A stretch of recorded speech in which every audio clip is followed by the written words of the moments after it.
Natural disasters have killed 60,000 people on average a year. This includes things like earthquakes, droughts, epidemics, and fires. Although, of course, not all disasters are equally memorable.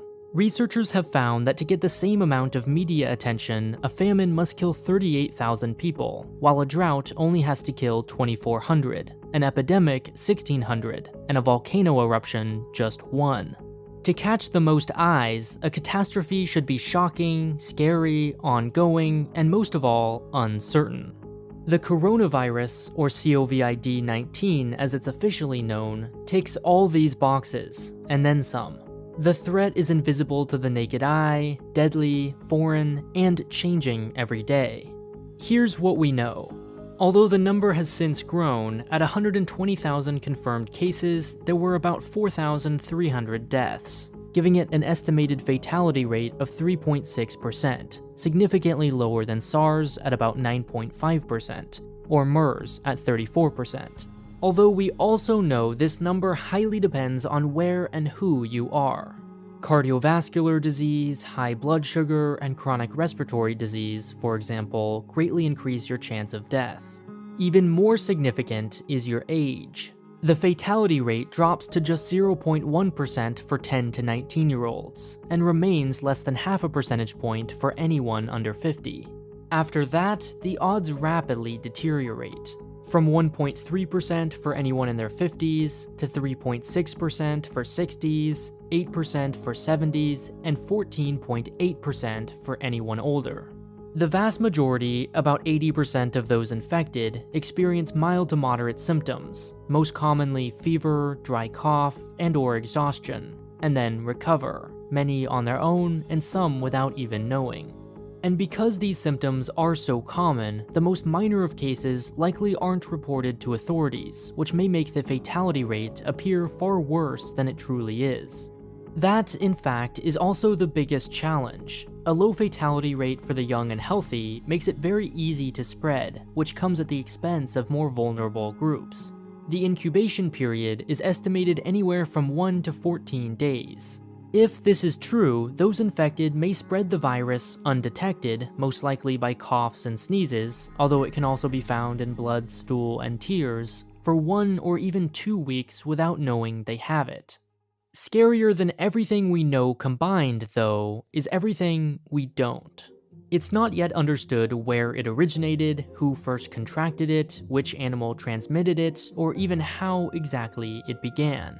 Although the first cases were initially linked to a Wuhan seafood market, later analysis has cast doubt on this theory. These large gaps in our understanding leave considerable room for anyone to fill as they wish. Thus, the wide range of reactions. Depending on where you look, you will either see warnings that the situation is far worse than reported and may eventually kill hundreds of thousands, or pleas to remain calm and comparisons to the seasonal flu. Until recently, about 80% of all confirmed cases were located in mainland China, meaning about 80% of what we know is based on information provided by that one source. Which version someone is inclined to believe, therefore, is largely a litmus test of how much he or she trusts China. There's little doubt that once its leadership was committed, China acted incredibly quickly, making decisions that would be layered with bureaucracy elsewhere. Famously, China seized the spotlight as an opportunity to demonstrate its political effectiveness on the world stage, swiftly converting universities, convention centers, and schools into makeshift hospitals. According to a New York Times estimate, over 700 million Chinese have been simultaneously quarantined, a feat that requires an unthinkable degree of both political and cultural solidarity. Its state-owned telecoms collected travel records of every phone in the country, enabling checkpoints to quickly deny access to high-risk individuals. In that same spirit of national brand building, Chinese diplomats have given over 400 media interviews, published over 300 articles, and the city of Shanghai sent 500,000 face masks to the center of the South Korean outbreak. China has tried to disassociate itself from the outbreak, suggesting it may have originated elsewhere. It's also repeatedly congratulated itself for slowing its spread, which it argues would be far worse if not for its diligent work. What can't be overlooked, however, is the phrase "once its leadership was committed." Too often, journalists fall into the trap of either only celebrating China's operational efficiency or fixating on its authoritarian pitfalls.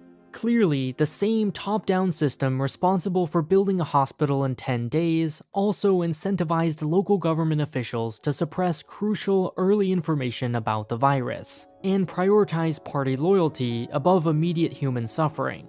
Its genuinely impressive successes exist in the context of failures like the example of Wuhan-based doctor Li Wenliang.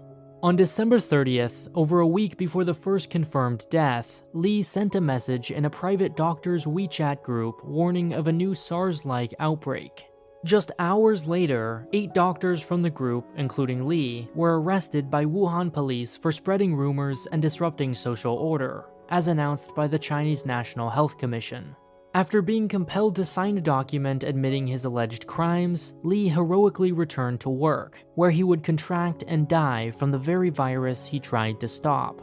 While his story is particularly tragic, it's only made exceptional by his personal sacrifice. The forces which tried to stop him are, sadly, not. For every rare example of bravery, there are undoubtedly countless more scared into silence. And if even doctors must be this devoted to the party, there's only more reason to doubt government-compiled data.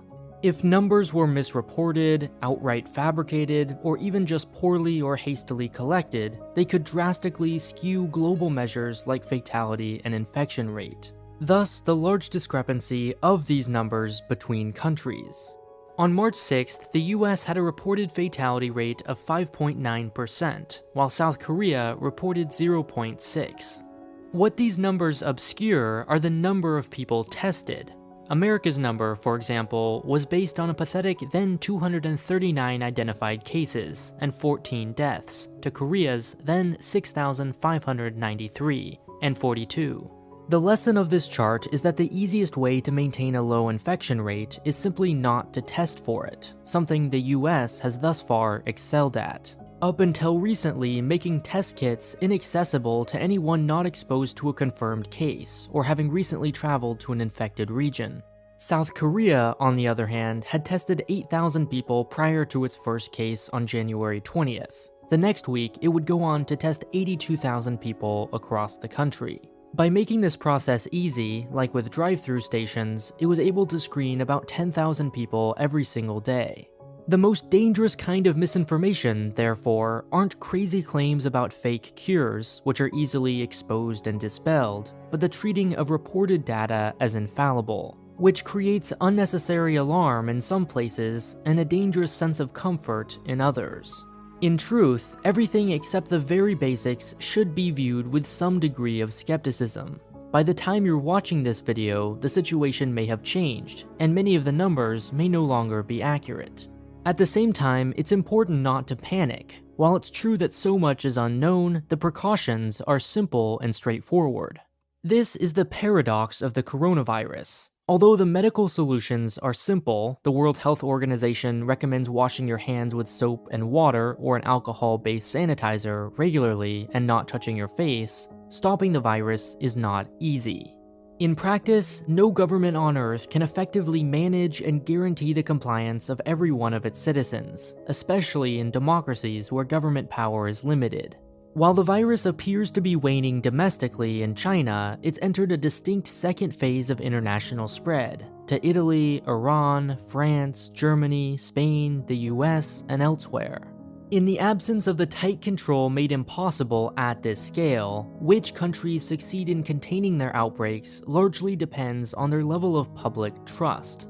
A good point of comparison are the cases of Hong Kong and Singapore, two places with similar population sizes, climates, and international exposure. At first glance, Hong Kong would seem to be at far greater risk, with 13 border crossings to mainland China, while Singapore is 3,500 kilometers away.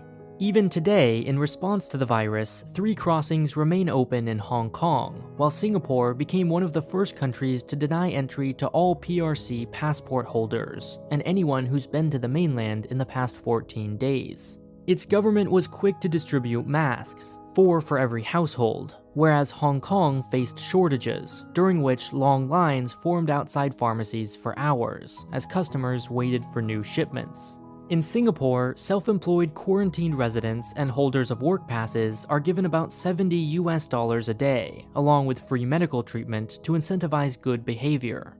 Those who break quarantine laws are fined up to $7,200 and face as much as 6 months of jail time.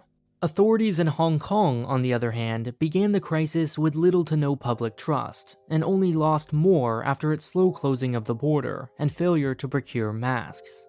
Worse, this often well-deserved distrust spirals into a self-propelling panic. Because Hong Kongers didn't believe their government could or would protect them, the most panicked began hoarding supplies, fearing they might run out. Everyone else followed suit in a dangerous game of musical chairs, and when the music stops, it's most often vulnerable groups like doctors, the disabled, and the poor who lose. It's also worth noting, however, that Hong Kong's widespread distrust predisposed its residents to take matters into their own hands, creating a more vigilant public. A more severe example is Iran, where extreme suspicion of government has resulted in an outright crisis, inescapable by even the highest levels of authority. This pattern has repeated time and time and time again, anywhere trust is low. The lesson, repeated but never absorbed with SARS, Ebola, MERS, and now today, is that while the problem is a medical one for scientists to research and develop treatments for, the suffering is most often self-inflicted. The actions of people and governments make the difference between calm and chaos. After the virus is contained, its treatment or vaccine hopefully discovered, and the media moves on to more shocking stories, we must not forget how much was preventable. Otherwise, the same forces and incentives which aggravated the problem will only remain dormant, waiting for the next outbreak and enabled by our disinterest. Hey guys, thanks for watching. If you liked the video, then make sure to subscribe to our channel.